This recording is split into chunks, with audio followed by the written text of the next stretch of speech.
Friday, October 18th. Going to the pistol range, test out some hand loads, 45 ACP. Also testing out these new cold weather gloves from Amazon. Kemimoto. Let's see how these fare.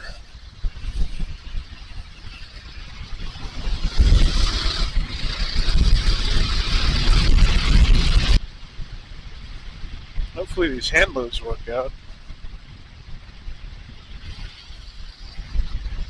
Had the powder, I used a tight group. I have a huge jug of it. I haven't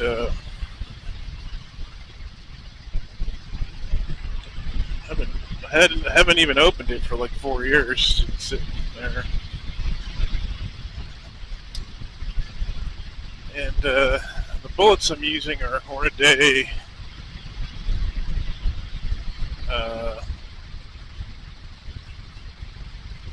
the barn store had 200 grain.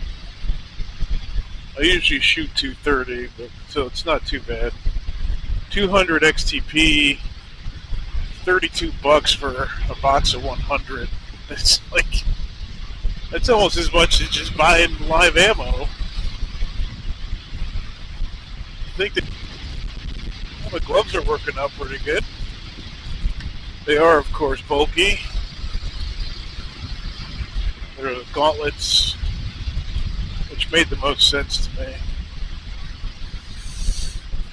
for cold weather riding. And I could have just got snowmobile gloves, but these have,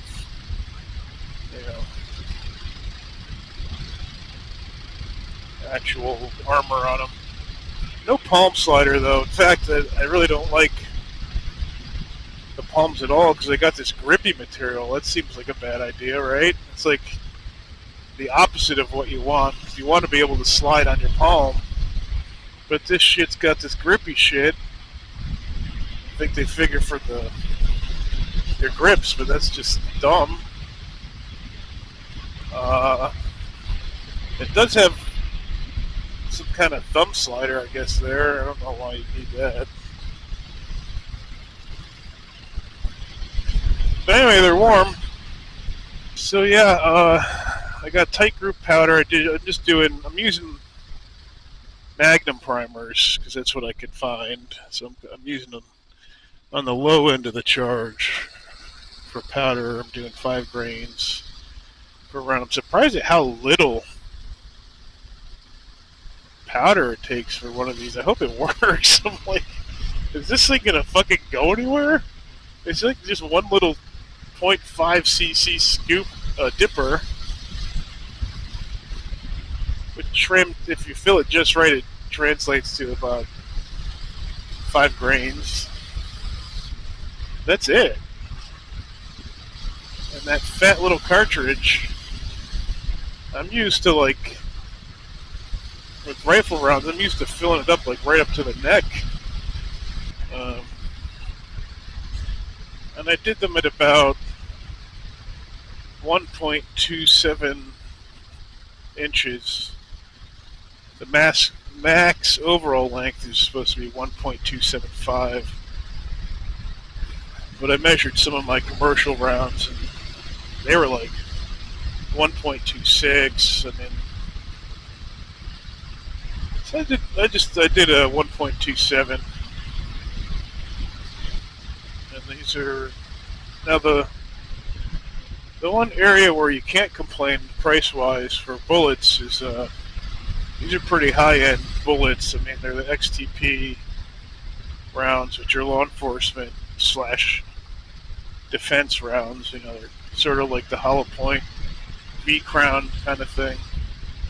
So they really mushroom out, which is pretty scary. I mean, a 45 caliber bullet is it's no joke. You're not far away from 50 caliber right there, I measured it up against one of my 50 caliber bullets. It's like not that far off. Bullet diameter. Obviously not cartridge. That's a whole different ball game. 45 ACP is not a compression load. It's a small cartridge. Big bullet, small cartridge. Big cartridge for a pistol, but tiny compared to a rifle. It makes a big hole, basically. I think this powder charge gets it about 700 feet per second. So that's why 45s are good for suppressors, because they're subsonic. Big heavy bullet. Pretty chilly out. It was 32 degrees last night. So the days are getting strange. It's like freezing at night, and then it's going to be like in the mid to high 60s during the day. It's October weather in New Hampshire. Look at this guy, 24 miles an hour. I think Monday they're saying it's going to be 72, but freezing at night. Because the sun here is so radiant. When it's out, it's hot. You know, you hear me complain about that in some of my earlier videos. This guy's an asshole. Jesus Christ, what a dipshit. That's a nice looking GMC truck. Please don't turn right. Oh, thank goodness. So, where was I before I was so rudely interrupted by a bag of bones over there? I shouldn't be so mean. My wife's like, you shouldn't make fun of old people. We're going to be ones old someday. Not me. So hopefully I don't blow my gun up. Wow, there's nobody out. I love it.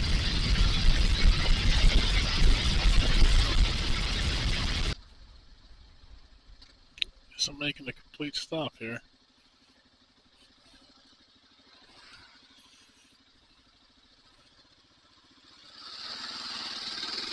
It's the first time I've ever had to do that. It's kind of irritating. That's how you get killed.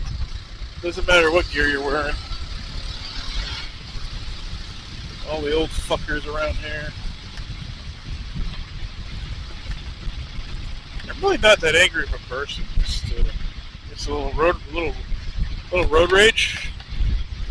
Get a little angry at just fucking idiotic drivers around here. You know, especially when you consider that your life is on the line. But yeah, reloading is very fun, very relaxing. Listen to some tunes, drink some beer. It's so funny though, like when I started reloading 308, and one of the things I really like the Lee stuff because, you know, like any product, they want to keep things like wrapped in mystery and, you know, like, oh, well, you absolutely need to do it this way. You absolutely need to buy this book because it tells you exactly, you know, how much powder you need. If you don't get that right amount of powder, you're gonna blow yourself up. And even here, like, people regurgitate this shit, this fucking like fear mongering. But the Lee, the culture of the Lee products, they really seek to demystify the reloading stuff. So it's a really great way to get into it. And you know, because you're using that dipper, and it's extraordinarily inaccurate. But like when I started reloading 308, that's all I would use. I didn't have a scale or anything like that. I didn't, you know, lay out the grains or anything like that, and I never blew up anything. It was fine. I guarantee I was going way over on some of those.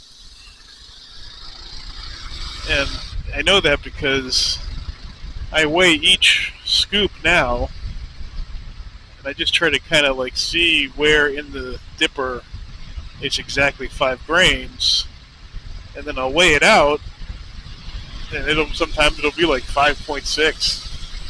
And if you read like the Hornady reloading manual, it'll be like never exceed this. And but like I think if I had the Lee book also, and I think it says in there that it's like there's way too much fear mongering about that stuff. Um, from my experience, that's true. Let's hope I don't blow anything up today. Should probably wear my helmet in there with the visor down. Jeez, now I'm like feel like I'm jinxing myself because there's so much. I got the wrong primers. They're Magnum primers, but they should be fine. It's all again.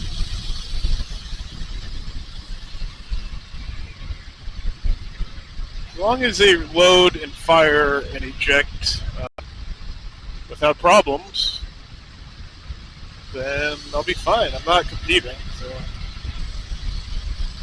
But my goal is to use these extraordinarily expensive bullets as defense rounds, so they have to be reliable. That's part of the function test today to ensure reliability. You don't crimp 45. I do chamfer them. Chamfer, whatever you say. Some of them I didn't. When I first started hammering in the bullets, I didn't chamfer. Those were kind of hard to get in. So those might be a little boomy. It's probably fine. Gloves are good. They perform about as good as you'd expect winter gloves to perform. So no need for heated grips yet. Although I like the idea of being able to wear my everyday gloves. If I had heated grips, that would be good. Because I love those Revit Cayenne gloves. I wore them all season, so they fit immaculately.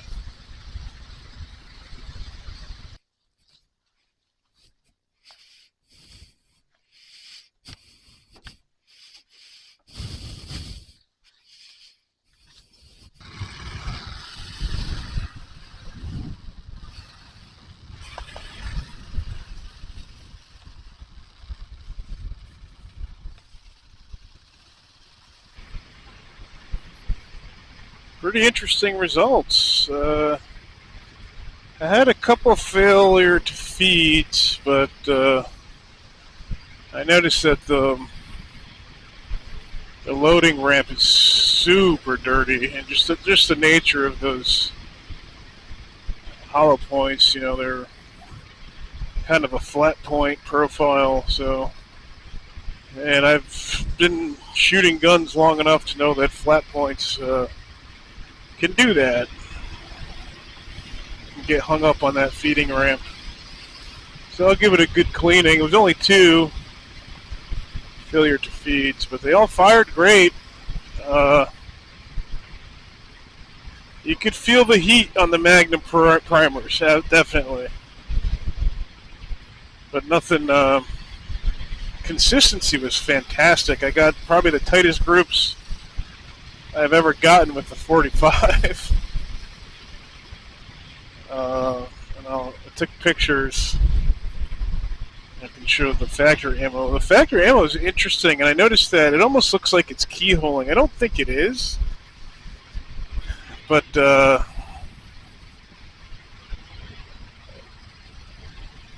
noticed that right off the bat, and it's pretty much all the ammo I've used. Factory ammo 45 has looked like that. It could be just because it's standard FMJ. It doesn't.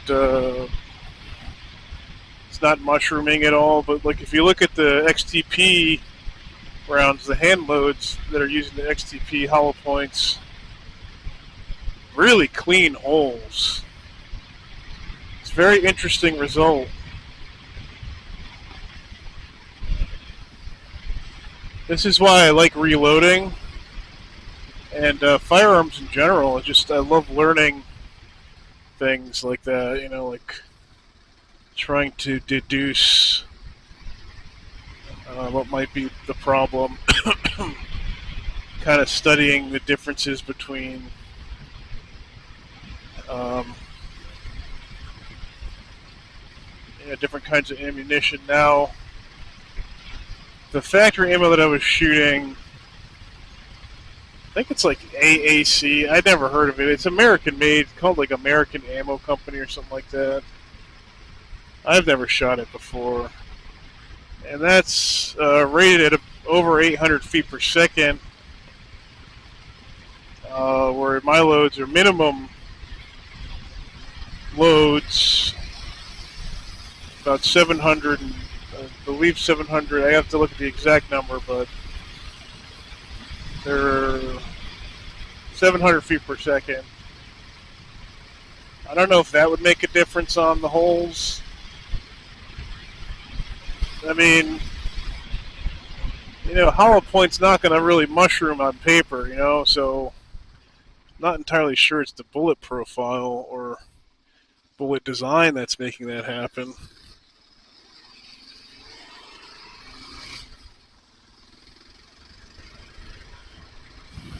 Very weird.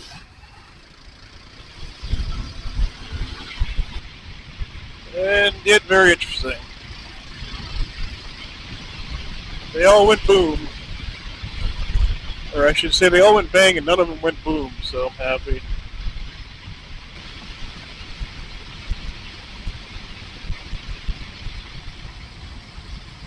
It's going to be a really nice weekend. Sure beats that other day when it was all gray and gloomy and windy and it's been beautiful. Yesterday was beautiful. Nice blue skies, lots of colors. Very nice. There's that smell of weed again. It's got to be something that's fermenting. Maybe it's like the ragweed or something. Maybe that's why they call it weed.